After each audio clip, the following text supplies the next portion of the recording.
sam fakt postawienia problemu, prawda, zwrócenia na ten problem uwagi, to, że rozmawiając z kimś musimy też patrzeć na mimikę, na gesty, na przemilczenia, na nastrój tej osoby, na niepokój, szacunek dla pacjenta, dla jego doświadczenia, dla jego statusu, dla jego historii, dla jego sytuacji nawet ekonomicznej, rodzinnej, prawda? To wszystko jakby kształci empatię i taką uważność.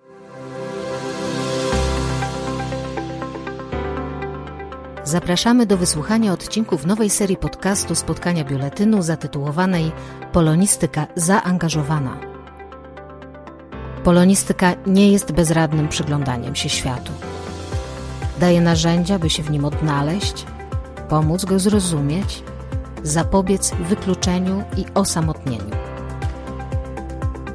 Taka jest polonistyka, którą chcemy pokazać poprzez nasz projekt. Polonistyka zaangażowana.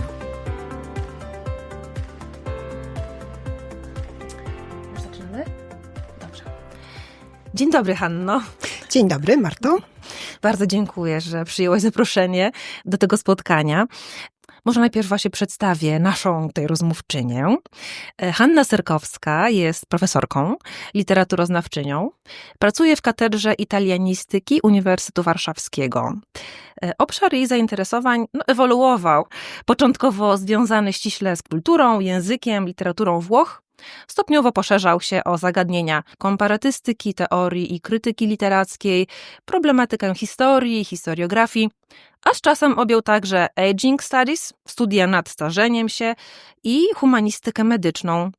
Od około dekady profesor Hanna Serkowska zajmuje się medycyną narracyjną, związkami medycyny, zdrowia i choroby oraz literatury i sztuki. Jest autorką m.in. książki Co z tą starością? O starości i chorobie w europejskiej literaturze i filmie oraz współredaktorką numeru tekstów drugich poświęconego medycynie narracyjnej. My poznałyśmy się w 2018 roku właśnie przy okazji medycyny narracyjnej i konferencji, która odbyła się na UW. Najnowszy dorobek Hanny Serkowskiej to projekty i publikacje poświęcone takiej problematyce jak żałoba, eutanazja, a także depresja i jej obrazy w kulturze współczesnej. Depresji dotyczy m.in. artykuł Nie daje łajbie żadnych szans, depresja, choroba czy rozczarowanie, który ukazał się w Ruchu Literackim w 2023 roku. A obecnie Hanna Serkowska pracuje nad książką Godzina D. Języki depresji i opracowuje tom zbiorowy o narracjach lekarskich. Bardzo rozległe zainteresowania, ale rzeczywiście dużo w tym medycyny, dużo w tym humanistyki. Hanno, zechciałabyś jakoś coś dodać do tych zainteresowań, opowiedzieć, skąd one się wzięły? Przede wszystkim, Marto, dziękuję bardzo za zaproszenie. Oczywiście przyjęłam je z wielką chęcią. Wyzwania lubię. Sięgałam, ponieważ pytałaś, czy to gdzieś w moim życiorysie wcześniej było wpisane, można było przewidzieć takie zainteresowania. Zrobiłam sobie taki rachunek sumienia i pomyślałam, że nie udało mi się na medycynę pójść, na medycynę nie poszłam z różnych względów zdrowotnych, ale pewnie też i były jakieś silniejsze inne zainteresowania we mnie. Ale skoro nie wszyscy jesteśmy lekarzami, to wszyscy jesteśmy pacjentami. I przypomniałam sobie takie zdarzenie sprzed 40 lat, kiedy zostałam zniesiona z kortu tenisowego z ostrym bólem, gdzie wysunął się dysk i kiedy trafiłam do chirurga, który stwierdził, byłam wtedy absolwentką, świeżo po studiach, młoda dziewczyna, cytuję, nudzi jej się i pewnie chce zwrócić na siebie uwagę. Poza bólem kręgosłupa bolała oczywiście ironia i lekceważenie, jakie specjalista mi okazywał. Kiedy już dostałam właściwą diagnozę, to przerażeniu towarzyszyło uczucie ulgi, prawda? Problem nie tkwi w mojej głowie. Jest to znany w medycynie, opisany przez amerykańską kardiolożkę Bernardine Healy w 1991 roku, tak zwany syndrom Jentu. Znaczy w sytuacji, kiedy kobieta uzyskała odpowiednią opiekę, można się domyśleć, że uzyskała ją dlatego, że choroba przebiegała w sposób charakterystyczny dla mężczyzny. Widocznie nie było dużo kobiet w tym czasie grających w tenisa, którym wypadł dysk. Oczywiście syndrom Jentu nawiązuje do znanego filmu z Barbarą Streisand, o dziewczynie, która przebierała się za mężczyznę, żeby móc studiować Talmud. Dzisiaj natomiast czytam w książce Elinor Cleghorn, Unwell Women, dopiero co przetłumaczonej na polski jako wybrakowane, właśnie się ukazała u nas, że brytyjski rząd zainicjował program dla poprawy zdrowia kobiet. Uwaga, na czym ten program ma polegać? Ano zaprosił kobiety do wypełnienia ankiety na temat ich doświadczenia ze służbą zdrowia i po raz pierwszy rząd przyznał, że opieka medyczna i medycyna skupiają się bardziej na mężczyznach.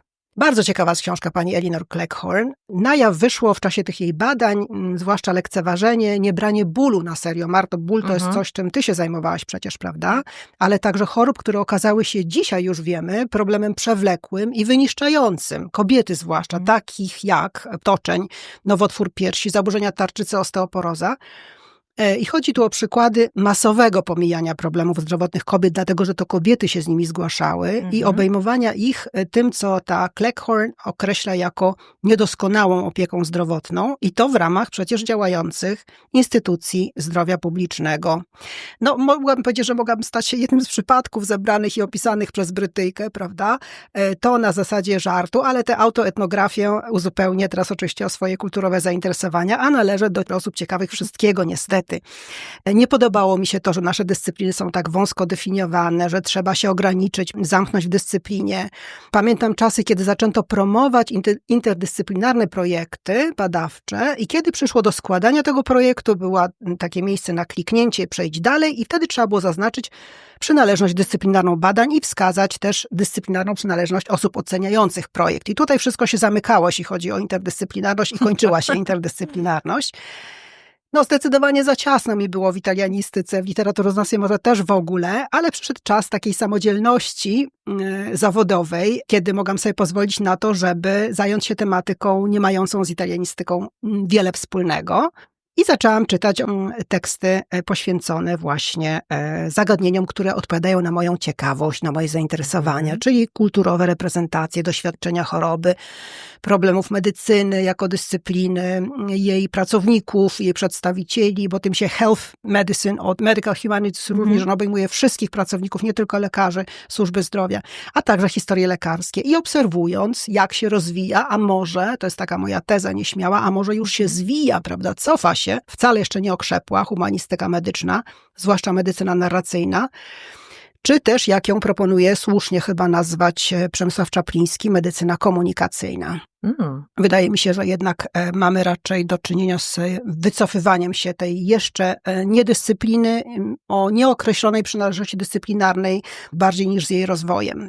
Tak z mojego oglądu sytuacji w kilku krajach można by wnioskować. Czy ten aspekt komunikacyjny jakoś tak bardziej zdominował? Wydaje mi się, że ta nazwa jest właściwsza niż medycyna narracyjna. To znaczy nazwa medycyna narracyjna jest propozycją Riti Charon, to oczywiście wiadomo. Można tutaj to ograniczyć do wykorzystywania narracji, do rozwijania tej świadomości, wrażliwości lekarzy, studentów w dydaktyce i w praktyce medycznej.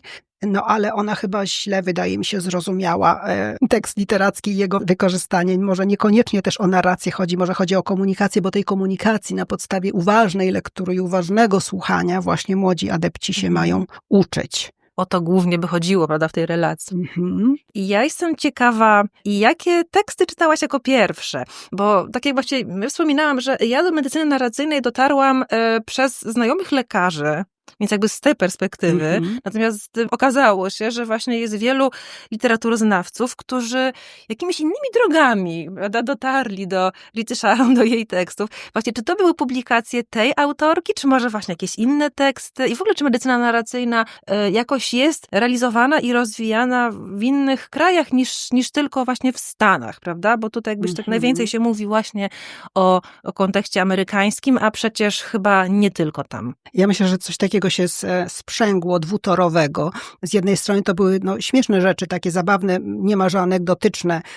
W czasie, kiedy pisałam już, zbierałam materiały do tej książki o starości, o demencji, zaczęłam się interesować tym, co się w Holandii dzieje, kiedy tam byłam w tym obszarze i wiedziałam, że są niesamowicie aktywni. Usłyszałam od kogoś, że jest coś takiego jak Alzheimer's Cafe.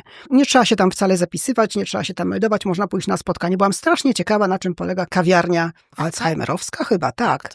No i okazuje się, że były to zwyczajne wtedy, te ponad 10 lat temu spotkania z jakimiś osobami, które już są takimi ekspertami, bo przeszły, prawda, etap na przykład opieki nad osobą ogarniętą tą chorobą. czy to jest opiekun formalny, czy nieformalny, prawda, niezależnie od tego, ale mający określony zasób już wiedzy i doświadczenia i chętnie dzielące się z innymi. To jest niesamowicie tam aktywne i prężne i w każdej chyba gminie, w każdym jakimś małej dzielnicy jest kilka takich kafejek. I to po prostu uświadomiło mi, że jesteśmy naprawdę w zupełnie innej fazie rozwoju, bo nie sądzę, żeby u nas statystyki były inne, jeśli chodzi o zachorowalność na różne choroby i na te zwłaszcza. Natomiast, że tam się tyle robi, prawda, dla tych osób. Na stronie Alzheimer Nederland jest 100 różnych aktywności i działań dla osób z demencją.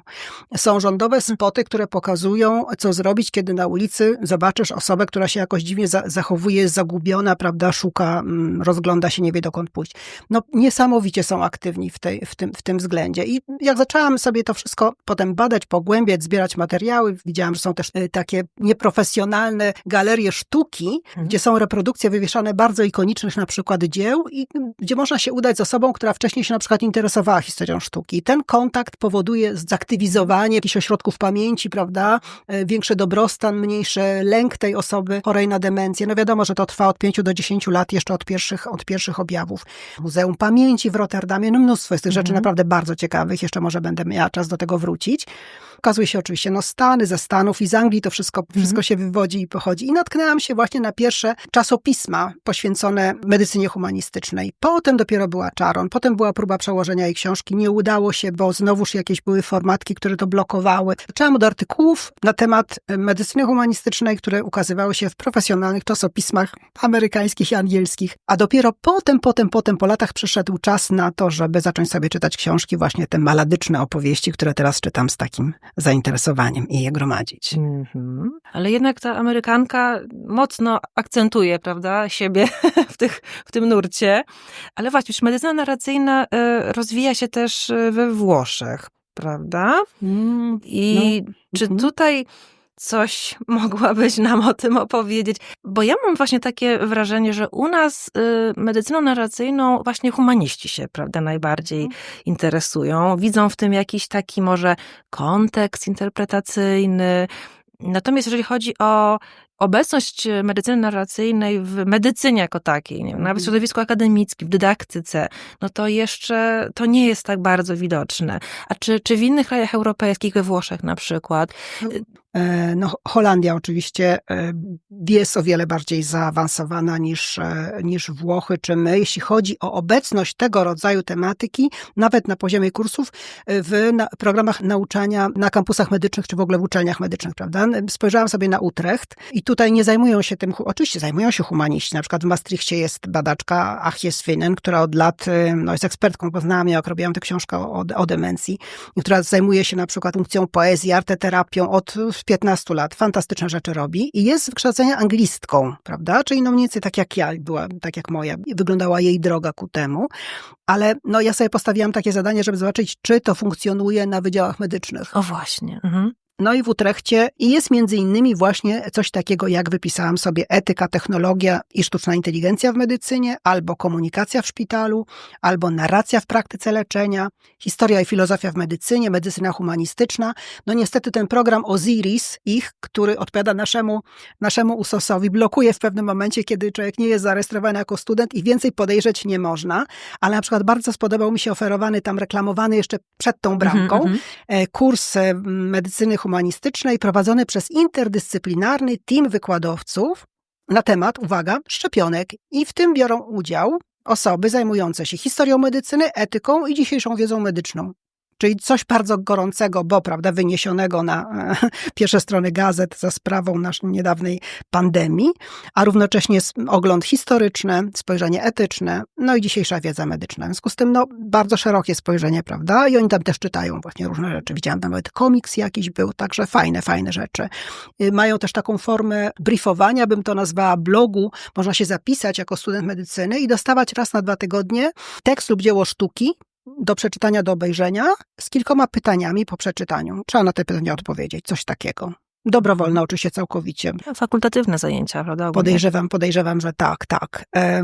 No jest kapitalne to Muzeum Pamięci, nazwa sama, Herinneringsmuseum w Rotterdamie, w którym znajdują się przedmioty, obrazy, zapachy, dźwięki z XX wieku, pokoje w wystroju z epoki, powiedzmy, tak, z minionych lat. Na przykład taka tabliczka rejestracyjna roweru, bo wcześniej rowery miały tam tablice rejestracyjne, płaciło się od nich podatek, tak jak od samochodu. Zestaw narzędzi do naprawy roweru, coś, czego dzisiaj już nikt nie używa, prawda? Jakaś stara maszyna do szycia, piec, grzejnik na drewno, na węgiel, na ropę, żywność, kartki żywnościowe z czasów wojny. No u nas to by była pralka Frania pewnie. Ale okazuje się, że osoba, która odwiedza takie Muzeum Pamięci w Rotterdamie, i zwykle to są oczywiście pomieszczenia tak skonstruowane i przedmioty tak wyeksponowane, żeby ich dotknąć, żeby się nimi bawić, żeby próbować naprawić ten rower, prawda? Dotykamy tych przedmiotów, że faktycznie poprawia to dobrostan, poprawia to stan, obniża poziom lęku. Wyraźnie te osoby, które są tam, spędzają tam czas w tych pomieszczeniach, bardzo duże z tego korzyści czerpią. We Włoszech, jeśli pozwolisz, przejdę do Włoch, wydawałoby się, że sytuacja powinna mieć się dobrze. No i tutaj niestety muszę cię rozczarować. Włosi, przepraszam za uogólnienie, ale ja ich postrzegam tak od lat jako naród bardzo pomysłowy. I jeśli chodzi o związki choroby, medycyny, humanistyki, mają swoje pionierskie zasługi. Ja pamiętam, że to słyszałam, wiedziałam o takich akcjach, ktoś mi przywiózł z Włoch takie ulotki. Cała akcja nazywała się Poezja Presente, czy Poezja Obecna i chodzi o poezję obecną w szpitalu. Tam, gdzie są zamknięte oddziały dla ciężko chorych, podrzucane są ulotki. Nie ma na przykład autora, a może jest i autor, prawda? I ta poezja zaczyna żyć swoim życiem, bo ona trafia do czyichś rąk, ktoś z nią coś robi i ta poezja coś z kimś robi, prawda? No to są pomysły urocze, pomysły cudowne, pomysły Włochów. Fantastyczne właśnie happeningi tego rodzaju, czy lekarze, którzy są bardzo aktywni, ale to jest wszystko bardzo takie pionierskie, znaczy bardzo też takie partyzanckie, to nie jest żaden system ujęty. Na przykład zakładają z jakichś środków, które mają na badania stricte biomedyczne, zakładają czasopismo medyczno-humanistyczne albo poezja chorych i tam chorzy z tego oddziału na przykład mogą swoje utwory publikować. No znam takie przypadki sama 2. Natomiast jeśli chodzi o opiekę nad seniorami, to zdaje się, że Włosi przodują w Europie w oddawaniu swoich rodziców do instytucji opieki. Nie mówię, że tak nie jest w Holandii. Wiemy, jak to wygląda u nas, prawda? W Holandii oczywiście domy opieki również funkcjonują, ale Holandia od lat stara się propagować taką postawę aktywnego, samodzielnego seniora. Zostań w domu tak długo, jak potrafisz, tak długo, jak będziesz sobie mógł ze wszystkim sam poradzić, a jeżeli nie, to jest naprawdę bardzo aktywna sieć sąsiedzkiej pomocy. Znaczy faktycznie rodziny, które mieszkają wokół tej rodziny, gdzie jest osoba chora, mówię o demencji, bo to jest mój przypadek case study, którym się interesuję, naprawdę wspierają. No i rozwiązanie typowo holenderskie, wszystko zminiaturyzowane. Jeżeli jest tak źle z twoim rodzicem, że trzeba się nim opiekować, nie masz czasu jeździć na drugi koniec miasta, zamów, wynajmij domek, kontener, postaw go w ogrodzie, tam twój już niesamodzielny rodzic wciąż będzie mieszkał sam. Prawda? Nie będziesz musiał do niego jeździć przez całe miasto. I ten domek, kontener jest ustawiany przez dźwig w ogrodzie i potem zabierany, wypożyczany na jakiś czas. Jeśli chodzi o programy nauczania we Włoszech obejmujące medycynę humanistyczną czy medycynę narracyjną, to cię zaskoczy, ale nie ma ich wcale. Są szczątkowe, fakultatywne propozycje, bardzo zaskakująco tego mało na uczelniach. Pomysły pierwszych seminariów i konferencji to oczywiście miała Bologna, najstarsza uczelnia. To jakieś 15 lat temu. To wszystko jakoś potem zanikło, upadło po paru seminariach, po pomyśle zrobienia zespołów badawczych. Jeszcze są ślady gdzieś w internecie, ale to naprawdę nie funkcjonuje ponad dekadę temu. Widać było, że te zainteresowania wtedy jakoś tak z ogromną mocą zaczęły istnieć, powiedzmy, prawda? A jedyną uczelnią, gdzie jest master z Medical Humanities, jest neapolitańska uczelnia Suor Orsola Benincasa. Ma jedyna taki master we Włoszech. Byłam tam dwukrotnie na jakimś takim programie visiting, bardzo mi się fajnie tam pracowało. Teraz powstał zespół badawczy właśnie związany z medycyną humanistyczną, już kończę, w Modenie. I tutaj promotorem, pomysłodawcą jest Stefano Calabrese. No to jest chyba najważniejsze nazwisko we Włoszech, jeśli chodzi o takie różne inicjatywy, konferencje i pomysły medyczno-humanistyczne. Oczywiście italianista, także mówię w tej chwili o literaturoznawcach, bo i w Neapolu, i to jakby jest poza medycyną, i w Modenie. Natomiast w tej Bolonii, która miała taki pomysł i tam się lekarze tym na początku zajęli, ale jakoś tak wszystko potem ucichło.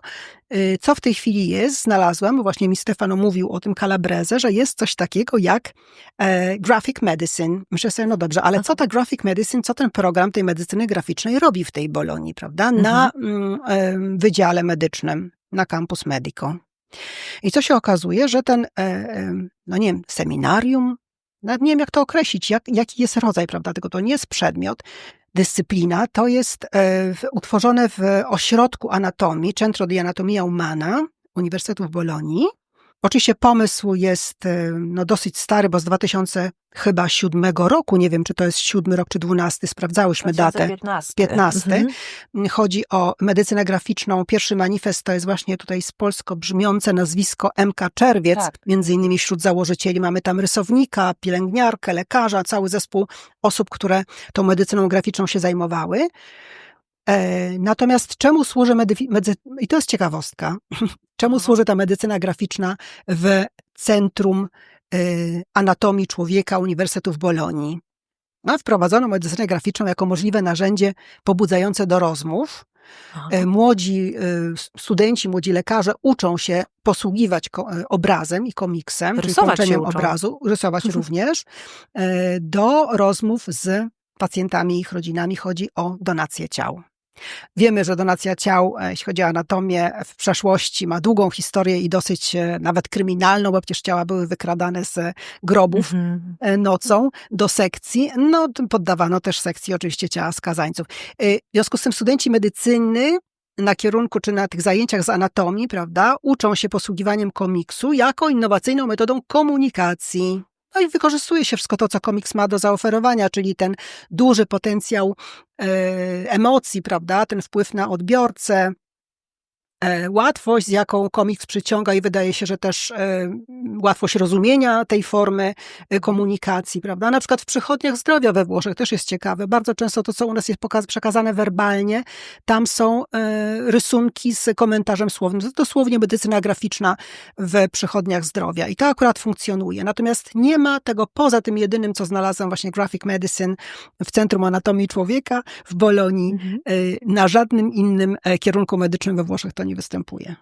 Bo to ciekawe to jest, tak oglądam, bo mamy tutaj tę książkę, podamy później namiary bibliograficzne, może nawet zdjęcie zrobimy. Tak pomyślałam, że dobrze by było może właśnie studentów medycyny uczyć też trochę rysować, może niekoniecznie komiks, ale czasami jak się tłumaczy pacjentowi pewne rzeczy, nie wiem, na przykład budowę nebulizatora albo czegoś takiego, to mogliby zrobić, prawda, rysunek, bo jakby w takiej formie graficznej można jakoś wzmocnić swój przekaz i coś po prostu wytłumaczyć w ten sposób. Czyli właściwie okazuje się, że w tych programach kształcenia medyków no, nie odstajemy jakoś znacząco, tak? Mam wrażenie, jak sobie tak przeglądałam, na czym polega właściwie obecność humanistyki w medycynie, w studiach medycznych, w programach medycznych, to tam właściwie humanistyka to jest etyka, psychologia, filozofia, prawda? Tak rozumiana humanistyka, więc oczywiście studenci uczą się elementów prawa, prawda? Etyka, bioetyka. Jeśli mogę ci przerwać, etyka, pamiętaj, że musiała się zmierzyć z historią medycyny, coś za coś.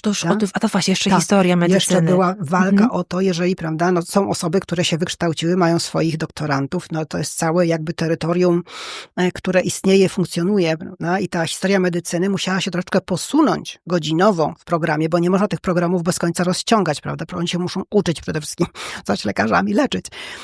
I musiała wejść etyka. I to było kosztem historii medycyny. Także te boje, które toczyli etycy, bioetycy, żeby wejść na teren właśnie do kurikulum medycznego, odbywały się często kosztem historii medycyny. W niektórych, na przykład w Niemczech, wiem, że na niektórych uniwersytetach ta historia medycyny została zamknięta, bo weszła etyka. No właśnie, ale to cały czas są takie obszary humanistyczne, ale nie filologiczne. prawda? Nie literatura, już nie mówiąc o językoznawstwie czy o kulturoznawstwie. A teraz ta medycyna narracyjna ma jakby taką szansę właśnie zwrócić się ku narracji jako takiej kategorii, prawda, która się bardzo realizuje właśnie w tekstach, literaturze, ale też w tym, jak my mówimy po prostu o swoim doświadczeniu, o życiu. Więc może i literaturoznawstwo, i językoznawstwo, i te wszystkie takie filologiczne aspekty humanistyki jakoś tam zagoszczą właśnie w tym kurikulum medycznym na uniwersytetach. Zahaczyłabym jeszcze o to pojęcie właśnie medical humanities. Mam kłopot z uporządkowaniem trochę tej terminologii. Ja sobie kiedyś, wrzuciłam do tłumacza Google właśnie medical humanities, weź mi to na polski przetłumacz. Medycyna humanistyczna, tak, aha. Humanistyka medyczna, medycyna humanistyczna, a najbardziej mi się podobało humanistyczne medyczne. To mi się bardzo podobało, chociaż nie wiadomo jaka relacja ma być, ale może właśnie humanistyczne aspekty medycyny. Ale są trochę różne sensy, prawda? W tych tłumaczeniach polskich się pojawiają. A możemy też spotkać się z takim określeniem humanizacja medycyny. Nie wiem, czy słyszałaś takie pojęcie. Ono jest jakby taką reakcją, odpowiedzią na dehumanizację, prawda? Czyli jakby mam poczucie, że medycyna się zdehumanizowała i musimy zrobić coś, żeby ją z powrotem zhumanizować, chociaż w tym jest taki aspekt dynamiczny takiego działania nastawionego na cel. Więc spora jest ta różnorodność. Właśnie pod względem językowym trudno powiedzieć, że żeby te wyrażenia były jakby to tożsame ze sobą. Właściwie zastanawiam się sama, co się kryje pod tym pojęciem medical humanities, czy właśnie jakbyśmy powiedziały humanistyka medyczna? No, kryje się chyba, pewien projekt i pewna utopia. To znaczy, na pewno są praktyczne przesłanki tego, takie, że medycyna zaczęła być za droga. Nie tylko dlatego, że w pewnym momencie nawet i uprawiający ją, prawda, lekarze stwierdzili, że przez jakiś czas, nie wiem, były jakieś zaniedbane obszary, prawda, może nastąpiła nadmierna medykalizacja, może ta medycyna patriarchalna, gdzie nie widzi się pacjenta, tylko wszystko jest oparte na faktach, na wynikach badań, diagnostyka i farmakologia, interesujemy się chorym, jego organami, prawda, diagnoza, do widzenia, recepta.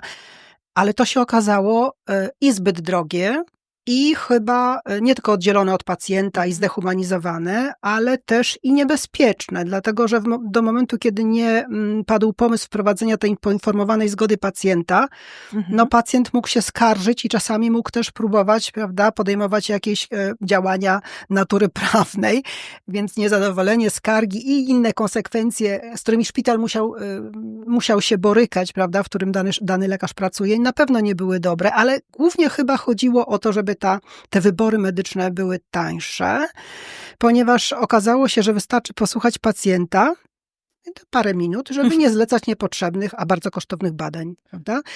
I myślę, że to na pewno były praktyczne względy, tak myślę, moje doświadczenie mi podpowiada, poza tym, że oczywiście zdehumanizowana, pacjenta nie słuchano, no cóż on może tam radzić, nie wie, ale no, są granice i etyki, i są granice tej zgody poinformowanej, bo jak można w ciągu kilku minut poinformować pacjenta wyczerpująco, prawda, nie specjalisty w tak złożonej materii, jak choroba i konsekwencje jakiegoś zabiegu i możliwość stosowania różnych zabiegów czy różnych to... No, pacjent przyjmuje do wiadomości, że został poinformowany, podpisuje, prawda, i tak dalej. Myślę, że były praktyczne względy, te dwa, o których wspomniałam. Natomiast przełom nastąpił, czyli taki odwrót od tej silnie ztechnicyzowanej i zmedykalizowanej i opartej tylko i wyłącznie na badaniach, wynikach badań medycyny. Ten przełom nastąpił chyba w latach 80., kiedy właśnie to środowisko medyczne zaczęło się zmagać z różnymi, prawda, systemowymi zaniedbaniami i uprzedzeniami, i skargami pacjentów, i zdiagnozowano po raz pierwszy całą grupę dolegliwości, które wcześniej nie były nazwane, wręcz niezidentyfikowane, a niezidentyfikowane kojarzą się oczywiście z piętnem, no bo jak ktoś na coś narzeka, a nie ma nazwy na tą przypadłość, no to być może, że jest to jakieś zaburzenie, prawda, afektywne.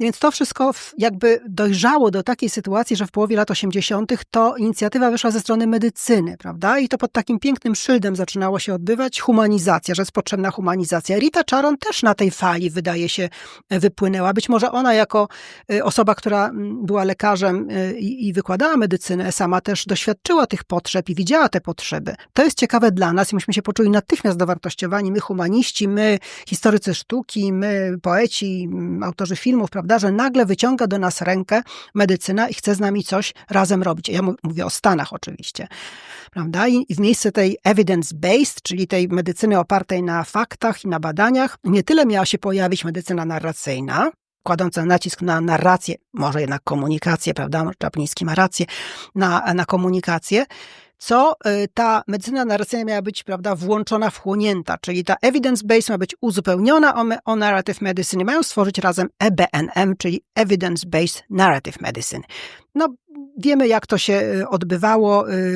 Charon ma wielkie zasługi na tym polu, naprawdę. Można nadal jechać, zapisać się na jej seminaria, na jej workshopy, które prowadzą jej asystenci, jej wychowankowie. Strasznie ciekawe rzeczy, naprawdę.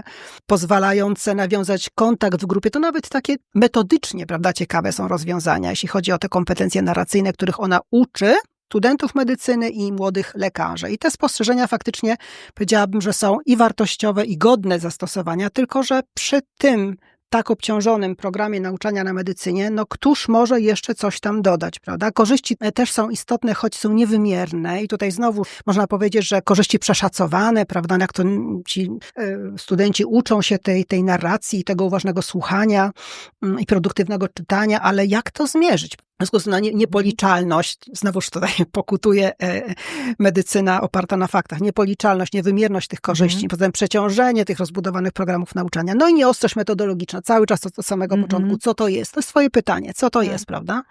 Do czego to przykleić? No zalety są, no jednak chociaż sam fakt postawienia problemu, prawda, zwrócenia na ten problem uwagi, to, że rozmawiając z kimś musimy też patrzeć na mimikę, na gesty, na przemilczenia, na nastrój tej osoby, na niepokój, szacunek dla pacjenta, dla jego doświadczenia, dla jego statusu, dla jego historii, dla jego sytuacji, nawet ekonomicznej, rodzinnej, prawda? To wszystko jakby kształci empatię i taką uważność i szacunek dla pacjenta. Ale jeśli chodzi o tę niedyscyplinę, bo nie wiadomo, co to jest jeszcze ta medycyna narracyjna, która jest częścią humanistyki medycznej, powiedzmy, czy jakoś próbują ze sobą rozmawiać, to zainteresowanie tą tematyką jest tak wielkie, że gdyby chcieć przeczytać literaturę, która się cały czas pojawia na ten temat, to właściwie to przyprawia o zawrót głowy, prawda? Bo tu mamy i medycynę narracyjną, i dyskursy maladyczne, zajmują się nimi literaturoznawcy, językoznawcy, kulturoznawcy, historycy, socjologowie, antropolodzy, gerontolodzy, bioetycy, psychologowie, właśnie nie kończy się, prawda? I jak to uporządkować wszystko? W związku z tym to się kończy niestety takim zawrotem głowy. Co gorsza, sytuacja jest rozwojowa, jak mówią kryminolodzy, i sytuacja badań w tym obszarze oczywiście jest jeszcze dla nas bardzo niekorzystna, dla nas, którzy mamy nadzieję się z tym zapoznać, z tym stanem badań. No i co gorsze, jest to też i modne, prawda? Jest to też i modne. To jest trochę tak, jak z tym zwrotem ku środowisku. Właśnie, te granice, to jest trudne pytanie, ale mam wrażenie, że medycyna narracyjna jednak jakoś takie granice ma w obrębie tej humanistyki medycznej, prawda? Że wystarczy popatrzeć na, nie wiem, słowa klucze, na pewne nazwiska i jakoś można ją wyodrębnić. Natomiast gdzie się kończy humanistyka medyczna, to jest pytanie, na które nie wiem, czy ktokolwiek jest w stanie odpowiedzieć. Ja na pewno nie. Bardzo trudne. No, wiele wątków poruszyłaś. Rzeczywiście nasi studenci medycyny są bardzo obciążeni. Jakby mamy poczucie, że chcemy ich jeszcze bardziej wyposażyć, prawda, w kompetencje, może trochę tych właśnie, nie lubię tego określenia, miękkich kompetencji, prawda, tej uważności, a jednocześnie nie potrafią osoby odpowiedzialne za te programy zrezygnować z czegoś i w efekcie dokładamy cały czas, tak? Ale mi się zaczęło bardzo podobać to myślenie właśnie o tej medycynie komunikacyjnej. Ja się jeszcze nie spotkałam z tym pojęciem, ale mnie ta medycyna narracyjna bardzo się z komunikacją łączy. To jest komunikacja. Bo to jest komunikacja. Ja myślę, że jak ktoś mówi o medycynie narracyjnej, to dlatego, że tak ją nazwała Rita Charon. Ale pamiętajmy, tak. Rita Charon ukuła ten termin, natomiast cała praktyka wcześniej, ona ma przecież od lat 70. Umknęło mi w tej chwili nazwisko, lekarze, socjologowie, którzy to stosowali właściwie w praktyce. Ona dała temu taką nazwę i to było boom, to było po prostu strzał w dziesiątkę, tak. Ale medycyna narracyjna, medycyna komunikacyjna. Otóż to. I to też nie jakaś odrębna medycyna, tylko jakby medycyna, która potrafi poprzez komunikację działać. Prawda? Działać lepiej. Wieku, otworzyły mi się oczy na to. Bo czułam silny związek z komunikacją i nagle mam to. Dobrze, bardzo Ci dziękuję. Serię podcastów Polonistyka zaangażowana zrealizowano w ramach projektu Polonistyka wobec wyzwań współczesnego świata. Dofinansowano ze środków budżetu państwa w ramach programu Ministra Edukacji i Nauki pod nazwą Nauka dla Społeczeństwa 2. Numer projektu podano w opisie. Zapraszamy do wysłuchania kolejnych odcinków dostępnych na platformach Spreaker, Spotify i YouTube oraz w internetowym biuletynie polonistycznym. Do usłyszenia!